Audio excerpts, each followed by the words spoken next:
Hello and welcome again to the Jehnny Beth Book Club. This week I'm in London and I visited a great bookshop, Burley Fisher Books. You'll find amazing books there, great people, they print their own books. It's called the Peninsula Press. This is one of the owners, he published his own book that you can find there. This is another book that they published recently, Sterling Carat Gold by Isabel Wadner. These are books you can find there.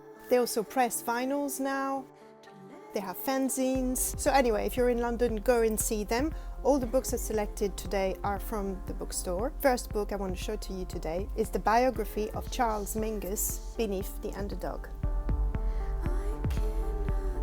Charles Mingus is a very famous jazz musician. He worked on this biography for over 2 decades. It was a massive manuscript that had to be edited down to make this book. It was mainly dialogues at first. It was published in 1971 and I think Mingus died in 1979. I'm a huge fan of the musician. This biography doesn't necessarily portray the man in the best light. He was a troubled man, often bitter, but it's a real insight of what it is to be an artist in a world that is trying to stop you from being an artist, but also has tried to stop you to even be a human being. It's wild, it's funny, it's shocking at times. It navigates the world of pimps, of hookers, of junkies, as well as all the prominent writers of jazz history like Miles Davis, like Duke Ellington, in New York City, of course. But I think the most beautiful thing in his book also is the fact that whatever happens in life, Charles Mingus always returns to music. Beneath the Underdog by Charles Mingus. Second book, French writer Roland Barthes, A Lover's Discourse, Fragments. This is a French classic. It was published in 1977 and it's a detailed anatomy of the language of love. So French. It's a celebration of love and it's a celebration of its language. It's a dissection of the lover's discourse. It explores the lover's anxieties, the tenderness, the longing, the waiting, agony, the art of making scenes. It references many literature classics such as Plato, Nietzsche, Goethe. This is a book that you keep coming back to because there's a lot of truth in it and I don't know anybody who doesn't recognize themselves somewhere in this book at some point. Because love is universal and so is its language. In a chapter about waiting, there's a really great quote. Am I in love? Yes, since I am waiting.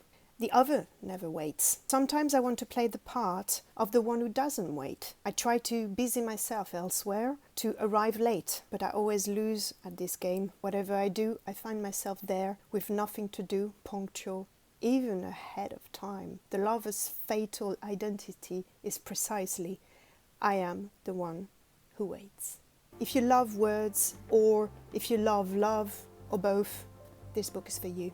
Roland Barthes, A Lover's Discourse, Fragments.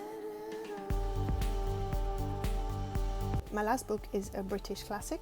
It was first recommended to me by Archie from King Cruel himself. W.H.Auden, Poems, 1930. Auden is a British poet born in Birmingham at the beginning of the 20th century. He was homosexual and had to hide his sexuality.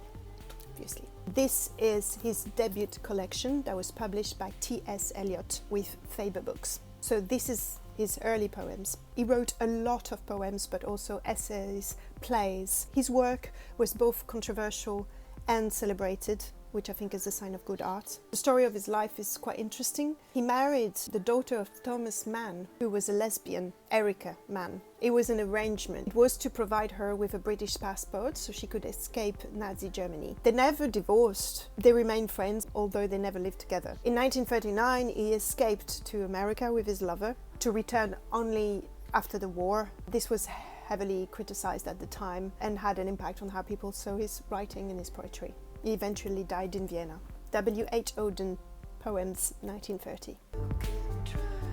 Thank you so much for following this week's book club. I hope you enjoyed my selection. All the books came from Burley Fisher Books on Kingsland Road in London. Go and visit, lovely people and great books. I'll see you next week. Bye bye.